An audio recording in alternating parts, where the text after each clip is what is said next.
नमस्कार, आप देख रहे हैं न्यूज ब्रीफ। मैं हूं आपके साथ आशा सरमाल। चलिए शुरुआत करते हैं जम्मू कश्मीर से जुड़ी खबरों की। सबसे पहले आपको बड़ी खबर दिखाते चले, जहां पर आप देखिए मुगल रोड से लापता हुए 5 मुसाफिरों की खोज जारी कर दी गई है।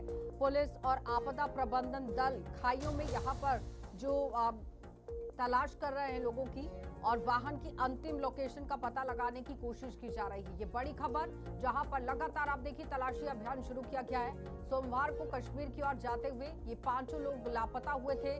मुगल रोड पर सफर करते हुए ये लापता हुए, और इसके साथ ही तलाश के लिए अभियान अब जारी कर दिया गया है। जिला प्रशासन ने जम्मू कश्मीर पुलिस के साथ मिलकर बड़े पैमाने पर खोज बचाव अभियान शुरू किया है, और साथ ही साथ पुलिस और आपदा प्रबंधन दल वाहन की जो अंतिम लोकेशन है उसका पता लगाने और आसपास की खाइयों में यहाँ जो आप देखिए घाटियां हैं वहां पर गहन तलाश शुरू कर दी गई है और तलाशी कर रहे हैं। बताया जा रहा है कि 5 लोग सोमवार को पुंछ से गाड़ी में कश्मीर की ओर जा रहे थे, लेकिन अभी तक इनका कोई अता पता नहीं लग पाया।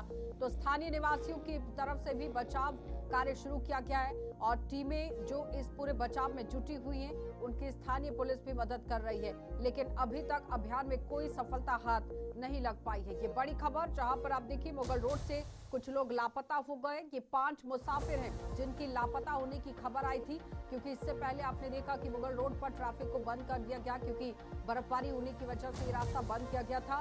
लेकिन मुगल रोड पर सफर करते हुए लापता 5 लोगों की तलाश के लिए अभियान तेज कर दिया गया है।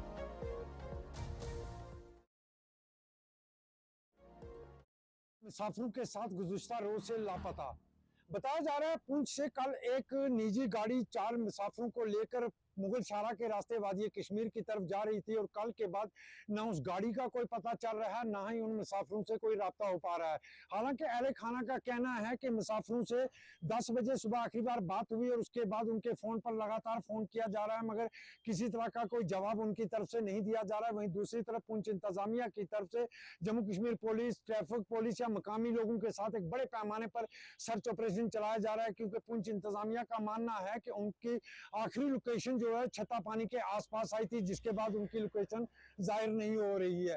हालांकि ये खबर इस वक्त सर्दी जिला पुंछ की है, जहां मैं आपको बता रहा हूँ, ये बताया जा रहा है कि कल एक निजी गाड़ी पर 4 लोग सवार हुए जो वादी कश्मीर की तरफ जा रहे थे, और कल मुगल शारा पर मौसम काफी खराब था, जिसके बाद बर्फबारी, और बर्फबारी के बाद वहां बड़े पैमाने पर रेस्क्यू ऑपरेशन चलाया गया। रेस्क्यू ऑपरेशन के बाद एक खबर सामने आई कि एक गाड़ी ऐसी है जिसका अभी तक कोई सुराग नहीं मिल पा रहा है, जिस गाड़ी के अंदर 4 मुसाफिर भी सवार हैं। कुल मिलाकर इस गाड़ी के अंदर 5 लोग सवार हैं जो पिछले कल से लापता हैं। उनकी तलाश के लिए पुंछ इंतजामिया की तरफ से बड़े पैमाने पर सर्च ऑपरेशन का सिलसिला देखने को मिला। हालांकि ड्राइवर की बहन से थोड़ी देर पहले हमने बात की तो उसका कहना था कि कल सुबह 10 बजे उनकी आखिरी बार अपने भाई से बात हुई थी, उसके बाद लगातार फोन कर रहे हैं, मगर उनकी तरफ से फोन का जवाब नहीं दिया जा रहा है। इसी तरह दिगर लोगों को भी फोन किया गया, लगातार उनकी तरफ से भी फोन का जवाब नहीं दिया गया, मगर अब उनके स्विच ऑफ आ रहे हैं, जिसके बाद बड़े पैमाने पर सर्च ऑपरेशन का सिलसिला मुगल शारा पर देखने को मिल रहा है। जमशेद मलिक, गुलिस्तान न्यूज, राजौरी। चलिए एक और बड़ी खबर आपको बड़गाम से दिखाते चले, जहां पर नशा मुक्त अभियान में बड़गाम में अब उपराज्यपाल का काफिला पहुंचा। उपराज्यपाल ने पदयात्रा में भाग लेते हुए जो लोग वहां पर पहुंच रहे हैं उन्हें जागरूक करने की बात कह दी, और पेरेंट्स ब्रिगेड बनाकर अभियान को और सशक्त बनाने का संकल्प लिया गया है। समाज में नशे का कलंक हटाने और सहयोग की लेकर लोगों से अपील की गई है कि लोगों को बढ़ चढ़कर इस पूरे अभियान में भाग लेना चाहिए, क्योंकि ये हर घर की कहानी है। किसी का भी बच्चा अगर नशे में संलिप्त है तो उसे बाहर निकालने के लिए पूरे समाज को आगे आने की जरूरत है। नशा मुक्त अभियान में बड़गाम में उपराज्यपाल का काफिला पहुंचा, जहां पर उपराज्यपाल ने पदयात्रा में भाग लेकर लोगों को जागरूक किया है। ये साफ तस्वीरें आपके सामने, जहां पर भारी तादाद में, हुजूम की तादाद में कश्मीर के बड़गाम की अगर हम बात करें तो वहां पर लोग अपने घरों से बाहर निकले हैं। नशा मुक्त अभियान जो चलाया गया है उसमें बढ़ चढ़कर भाग ले रहे हैं। और इतना ही नहीं, मनोज सिन्हा ने आज बड़गाम जिले में नशा मुक्त जम्मू कश्मीर अभियान के तहत आयोजित कार्यक्रम में भाग लिया। उपराज्यपाल ने बड़गाम में आयोजित पदयात्रा की अगुवाई की और समाज के हर वर्ग से नशे के खिलाफ जारी इस मुहिम का हिस्सा बनने का आह्वान कर दिया, और ये भी कहा कि समाज का सहयोग मिलने से ही हम नशे की समस्या को जड़ से खत्म कर सकते हैं। और हर परिवार की ये कहानी, लेकिन सामाजिक, धार्मिक और राजनीतिक नेताओं से इस अभियान को और सशक्त बनाने का आह्वान किया गया है। और इतना ही नहीं, पेरेंट्स ब्रिगेड की भी घोषणा कर दी गई है, जिसमें माता पिता, महिलाएं और युवा प्रशिक्षित होकर नशे के शुरुआती संकेत पहचानेंगे और परिवारों को संसाधनों से जोड़ेंगे। और ये भी कहा कि नशा केवल स्वास्थ्य समस्या नहीं बल्कि राष्ट्रीय सुरक्षा पर भी गंभीर खतरा यहाँ पर बना हुआ है। और इतना ही नहीं, नशे के खिलाफ जो अभियान इस वक्त छेड़ा गया है उसमें बढ़ चढ़कर भाग लेने की जरूरत है। और नशे के शिकार युवाओं को अपराधी नहीं पीड़ित समझना चाहिए और समाज को कलंक मिटाकर परिवारों को सहयोग देने की जरूरत है। First of all we really appreciate कि हमारे एलजी ने इतना बड़ा इनिशिएटिव उठाया है, क्योंकि जो हमारी यूथ थी, जो हमारी जनरेशन थी, इसको इसकी बहुत ज़्यादा ज़रूरत थी। हम देखते हैं कि हम बहुत ज़्यादा ऐसे कैंपेन्स चले छोड़ी कि स्कूल्स में ऐसे प्रोग्राम्स होते हैं, नशा मुक्त भारत अभियान, लेकिन हमें एक बार खुद से एक सवाल पूछना चाहिए हमारी सोसाइटी से, या हम है कि हम क्या इस पे अमल कर रहे हैं बराबर। हमने ये देखा है जो सोसाइटी में होते हैं वो दूसरे के जो बच्चे होते हैं उनको अपने बच्चों की तरह ट्रीट नहीं करते हैं। वो कहते हैं कि अगर किसी और का कर रहे हैं तो करे, मुझे क्या, मेरा तो नहीं कर रहा है, लेकिन क्या पता कल को उसी का बच्चा करे। तो जब सोसाइटी दूसरों के बच्चों को अपने बच्चों के नजरिए से देखेगी तो ये बहुत कम हो जाएगा। जैसे कि अगर किसी का बच्चा वहाँ पर ड्रग कर रहा है, वो आएंगे उसे घर पे बोलेंगे तो उसको वक्त में जो वो है ट्रीटमेंट पहुंच जाएगा, रात दिन जब वो उसमें पूरा इंडल्ज हो गया होगा फिर क्या फायदा है। फिर तो बहुत मुश्किल होता है कि इससे वो उसका ट्रीट हो या वो वापस अपनी उस स्टेज में आ जाए जहाँ पर वो अपनी मेंटली ठीक था या फिजिकली ठीक था। तो इसमें जो पेरेंट्स है या सोसाइटी है या जो कोई भी टीचर्स हो या हमारा स्कूल हो, उसका बहुत बड़ा रोल है। मुझे ये लगता है कि जो हमारे स्टूडेंट्स है, यूथ है और जो हमारे एल्डर्स है वो भी आज इसमें शिरकत कर रहे हैं, इस वजह से कि ताकि वो इसको समझे और इस पर अमल करे, क्योंकि जो इस पर अमल करना हमारे लिए बहुत ज़रूरी है। क्योंकि हमारी जो अप्रोक्सीमेटली 23% ऑफ द यूथ है वो इसमें इन्वॉल्व हो गई है और उनको बाहर निकालना अब मुश्किल हो गया है। जो अपकमिंग यूथ अब आ रही है, हमें ये ध्यान में रखना है कि वो अब ड्रग्स की तरफ ना चली जाए। हम कामयाब हो सकते हैं जब हम सारे आगे आएंगे, सारे हम आवाज़ उठाएंगे, हमारे एल्डर्स हमें पार्टिसिपेट करेंगे इसमें, हम खुद पार्टिसिपेट करेंगे इसमें। चिल्ड्रंस जो है जो इसके बारे में अवेयरनेस फैलाएंगे अपने घरों में, अपने नानी हाउस में, तो वहाँ वैसे भी हम इसको खत्म कर सकते हैं, इस चेन को ब्रेक कर सकते हैं। हमारे जम्मू एंड कश्मीर में बताया जा रहा है कि 13 लाख से ज्यादा लोग भी ड्रग्स में इन्वॉल्व हैं। और बदकिस्मती की जो बात ये है कि इसमें वुमेन्स को भी अब पाया जा रहा है, जिसमें बताया जा रहा है कि 36,000 वुमेन्स अब इस ड्रग्स में मुब्तला हो चुकी है। तो इस चीज को रोकने के लिए हम सबको कलेक्टिवली काम करना चाहिए, तब जाकर हम इस चीज को रोक सकते हैं। जम्मू एंड कश्मीर जो कि एक सोसाइटी है, जिस सोसाइटी को कंप्लीट रिफॉर्मेशन की जरूरत है। ये जो ड्रग अब्यूज है या इलिसिट ट्रैफिकिंग है, ये हमारी सोसाइटी के फैब्रिक को खराब कर देता है। इस चीज को रोकने के लिए जब हम कलेक्टिवली काम करेंगे तो इसमें यूथ सिविल सोसाइटीज का, इसमें एनजीओज का, इसमें ट्रस्ट्स का, इसमें एडमिनिस्ट्रेशन का, इसमें ब्यूरोक्रेसी, हर एक को इसमें रोल निभाना चाहिए। और खुसूसन पेरेंट्स और टीचर्स का और एजुकेशन इंस्टीट्यूशंस पे या जो रिलीजियस हमारी प्लेस है, वो हम सब जब इस पे काम करेंगे तब जाकर हम इस मुंशियात की लत को रोक सकते हैं। और हमारे कश्मीरी जो है उनमें पोटेंशियल है, उनमें टैलेंट है, वो दुनिया के किसी भी प्लेटफॉर्म पे अपना लोहा। तो जिला पुंछ के ही गांव बनपत डोकरी में पिछले कई दिनों से डर और दहशत का माहौल बना हुआ है। स्थानीय लोगों के मुताबिक इस डर की मुख्य वजह एक जंगली जानवर है जो खासकर शाम के समय गांव में घुस जाता है और कुत्तों को अपना शिकार बना रहा है। इस घटना की पुष्टि तब हुई जब गांव की प्राइमरी स्कूल के पास एक घर में लगे हुए सीसीटीवी कैमरा में इस जानवर की तस्वीरें कैद हो गई, जिसमें उसने एक कुत्ते को अपना निशाना बनाया था। और स्थिति की गंभीरता को देखते हुए प्राइमरी स्कूल प्रशासन ने एहतियातन कदम उठाए। तो बच्चों के अभिभावकों से अपील की गई है कि वो अपने बच्चों को स्कूल छोड़ने और वापस ले जाने का इंतजार करें और इंतजाम भी उन्हें खुद करना चाहिए। और स्कूल प्रशासन ने वन्यजीव संरक्षण विभाग से तुरंत इस जानवर को काबू कर इसे किसी सुरक्षित जगह पर शिफ्ट करने की मांग की गई। यहाँ एक चीता आया है, कल हम स्कूल आए तो हमें पता चला, तो बच्चे भी घबरा गए। फिर हमने पेरेंट्स से मीटिंग की कि सुबह बच्चों को छोड़ भी जाया करो, ले भी जाया करो। फिर हमारी आया वर्कर है, हमें उन्होंने बोला है कि आप बच्चों को आगे तक छोड़ आया करो, आगे से पेरेंट्स ले जाया करें। हम वाइल्ड लाइफ वालों से बोलते हैं कि वो आएँ और यहाँ पे आके देखें, थोड़ा हमारी मदद करें। इसे ये पूरा गांव जो है घबरा गया है पूरा। यहाँ बहुत नुकसान हुआ है। एक मतलब कुत्ते को उठा के ले गए हैं, कहीं की गाय भैंस, उनको भी नुकसान हुआ है बहुत।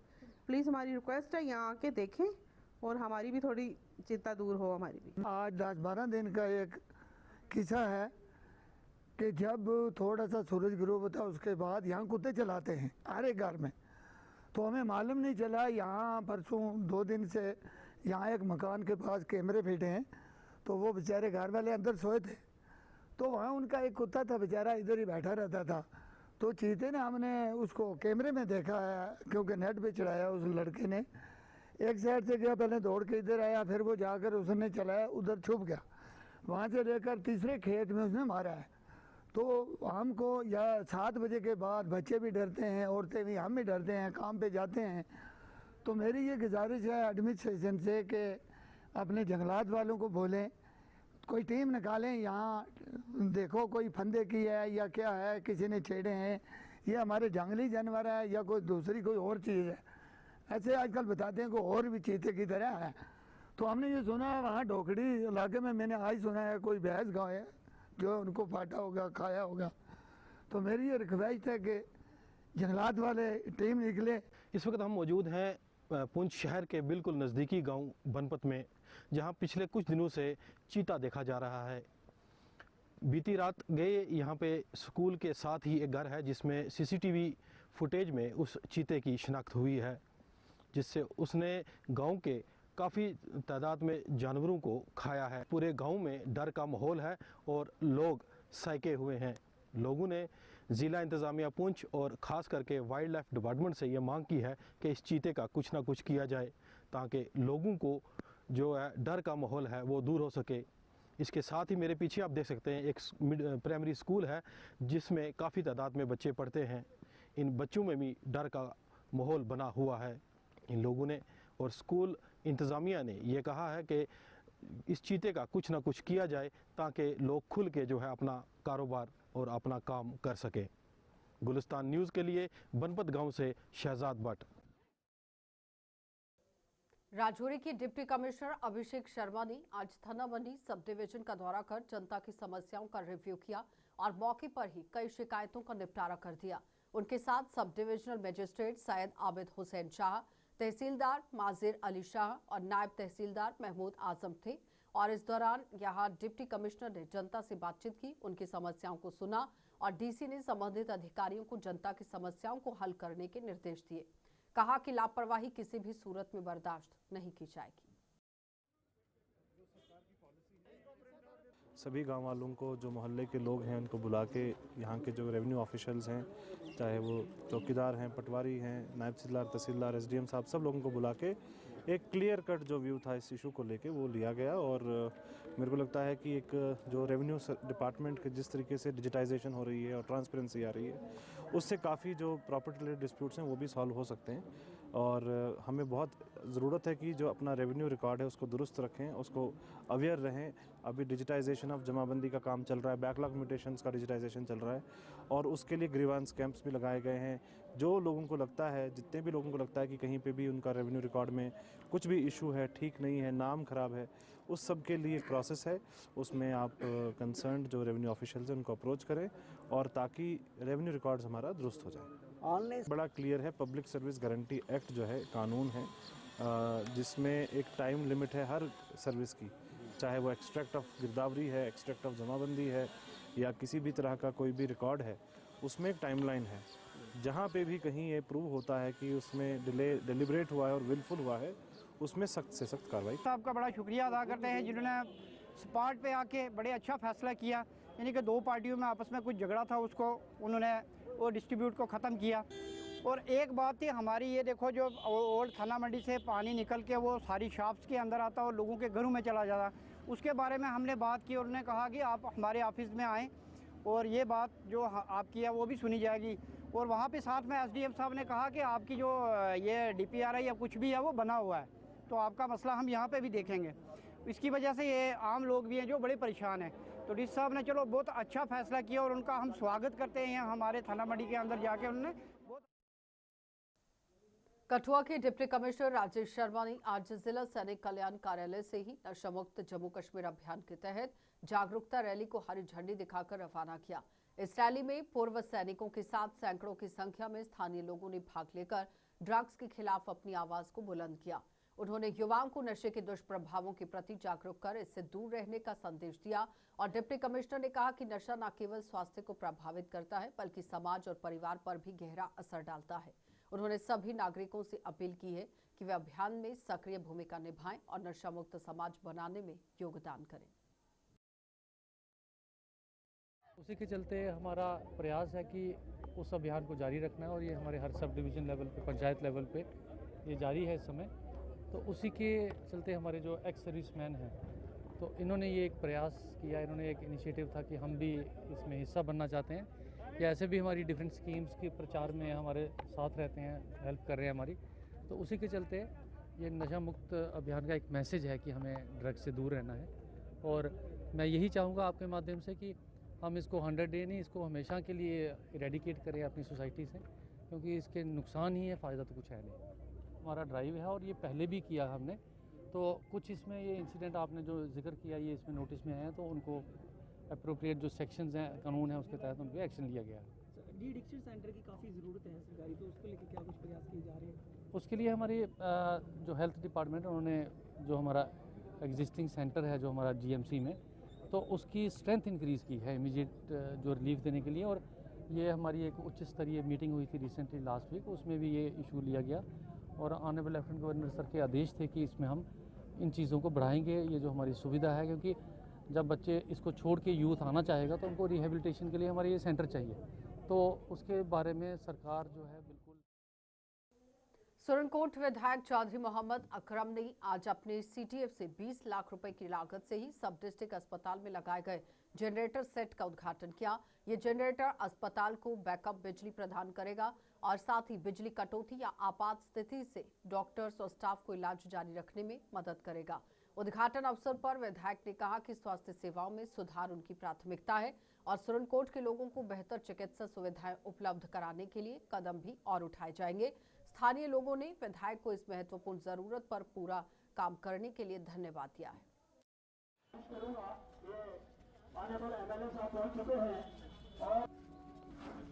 हमें तौफीक दी कि ये बहुत बड़ी डिमांड यहाँ हमारे जो ये हमारा सब डिस्ट्रिक्ट हॉस्पिटल सुरनकोट है, इसमें जनरेटर की अशद ज़रूरत थी। आज तक इसमें जनरेटर था नहीं और इंशाल्लाह 125 kV का ये जनरेटर यहाँ लगाया गया एज़ पर रिक्वायरमेंट, और इंशाल्लाह इसके साथ जितने भी मशीनरी है इसके ऊपर जो भी चलने वाली है, एक्सरे है वगैरह वगैरह, सब इसके ऊपर इंशाल्लाह चलेंगी। तो ये मैंने अपने सीडी फंड से दिया है, मेरा जेब में से तो दिया नहीं, दिया है। मैं ऑनरेबल चीफ मिनिस्टर साहब का भी शुक्रगुजार हूँ कि वो इन चीज़ों के लिए हमेशा पहल करते हैं, तो इसीलिए आज इसकी इनागुरेशन की है। सर, एनेस्थीसिया डॉक्टर्स की जो है पिछले काफ़ी देर से जो है दिक्कत आ रही थी, आपने एक अल्टरनेट डॉक्टर यहाँ पे दिए, तो काफ़ी सारे ऑपरेशंस भी हो रहे हैं, उस हवाले से कुछ कहेंगे?